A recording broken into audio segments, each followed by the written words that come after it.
अगले कुछ वर्षों में कमर्शियल वाहनों में हाइड्रोजन फ्यूल सेल्स को लोकप्रिय बनाने के लिए हुंडई मोटर ग्रुप की हाल ही में घोषित योजना नामक एक विश्लेषक एक साहसिक कदम है, लेकिन एक जिसे खींचना मुश्किल हो सकता है। ग्लोबल डेटा के वरिष्ठ ऑटोमोटिव कंसल्टिंग एनालिस्ट बकर अगवान ने कहा कि कंपनी इसके लिए क्या कर रही है, यह है कि hydrogen fuel cell space battery electric और हाइब्रिड प्लग इन वाहन बाजारों की तरह भीड़भाड़ वाला नहीं है। हाइड्रोजन वेव फोरम में ऑटोमेकर ने अपने हाइड्रोजन विजन 2040 की घोषणा की। यह 2040 तक हाइड्रोजन को लोकप्रिय बनाने की योजना है। इसके अलावा हुंडई 2028 तक सभी कमर्शियल व्हीकल्स मॉडल में फ्यूल सेल सिस्टम लागू करने वाली पहली ऑटोमेकर बनने की योजना बना रही है।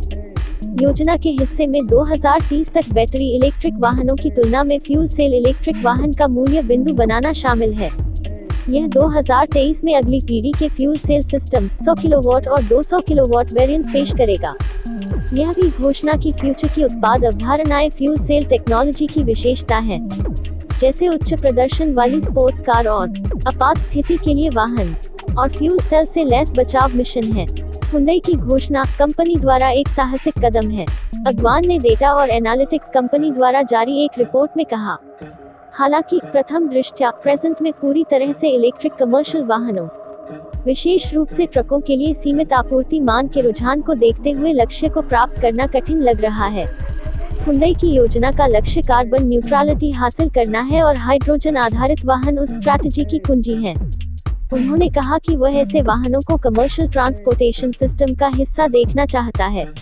हाइड्रोजन टेक्नोलॉजी में पहल होने के नाते, जिसका एमिशन कम करने के ग्लोबल लक्ष्यों में मदद करने में लाभ देता है, यह भी हुंडई को एक फायदा देता है। लेकिन लागत मुद्रास्फीति जो कि हाइब्रिड और बैटरी इलेक्ट्रिक जैसी सहकर्मी टेक्नोलॉजी की तुलना में लाती है, निश्चित रूप से इसे व्यापक रूप से अपनाने के लिए एक चुनौती होगी। वाहन की लागत को कम करने और उन्हें 2030 तक BEV के अनुरूप लाने के लिए हुंडई की योजना पैमाने की अर्थव्यवस्थाओं का उपयोग करने की है। अगर हासिल किया जाता है तो यह एक महत्वपूर्ण माइलस्टोन साबित होगा। लेकिन ऐसे समय में जब वाहन निर्माता कमर्शियल वाहनों में EV अपनाने को बढ़ावा देने के लिए भूखे हैं, जो कि एक प्रारंभिक चरण में है, हाइड्रोजन टेक्नोलॉजी को बड़े पैमाने पर बिजनेस सक्सेस बनाना आसान नहीं होगा। FCEV बाजार में BEV की तुलना में बहुत कम भीड़ है, जहां अधिकांश वाहन निर्माता अपनी ऊर्जा यात्री और कमर्शियल वाहनों पर केंद्रित कर रहे हैं।